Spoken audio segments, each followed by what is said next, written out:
Eli, undisciplined, does that make sense to you? Yeah, it's, I think, a matter of sort of undisciplined. Sometimes we say it's unconventional.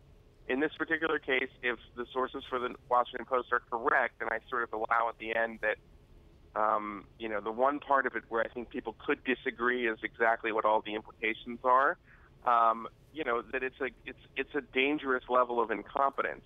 What I don't think this does is I don't think it in any way verifies the sort of leading quote-unquote resistance narrative that it's another example of collusion, or that the Russians have compromised Trump, or that Trump shared this information because he's disloyal to the country. I think I think that it's sort of a Trump audible that may have gone very wrong. So, Eli, what's it going to take at this point for Republicans to push back in a more meaningful way that's just more than rhetoric? Well, unfortunately, it's a catch-22. If the information is as sensitive as it is, then it would be irresponsible for people like myself or other news outlets to report more details of it. And yet, if it's exculpatory, then, so it's hard to get a sense of it at this point. I would imagine you're going to see everybody trying to figure out more details about exactly what was shared, and this is now going to be the kind of story of the moment. But I would just say that the argument from the Post, and they wrote it carefully, was not that he shared sources and methods, and hence the sort of non-denial denial that you saw from senior officials last night.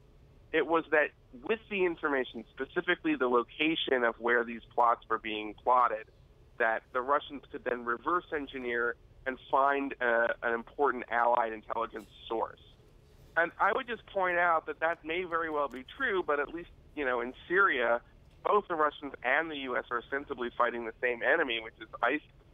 And, also, every U.S. president should share carefully, without revealing sources and methods, threat information to Russian airliners. I mean, that is something that George W. Bush and Barack Obama and past presidents would absolutely do. Even in the height of the Cold War, something like that would have been done.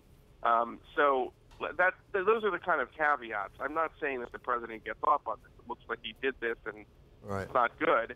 But at the same time, we have to understand that, there's been a counterterrorism relationship with the Russians since 9/11. So, Eli, take a step back from all this, because the question in a lot of people's minds today is, does this totally derail this presidency so he can't get back to the agenda that he got elected on? At what point, if ever, do the Republicans go to him and say, you got to get your house in order, we got to get a new chief of staff in, we got to get disciplined? Well, maybe a staff shakeup could provide that kind of reset. I would say it was derailed before. I mean, firing the FBI director in the middle of a counterintelligence investigation into your campaign derails your agenda. We're not talking about building a wall. We're not talking about reforming Obamacare. We're talking about, this investigation. So he's already kind of set this up. And what we're finding out more and more is that the problem isn't the staff, it's the president.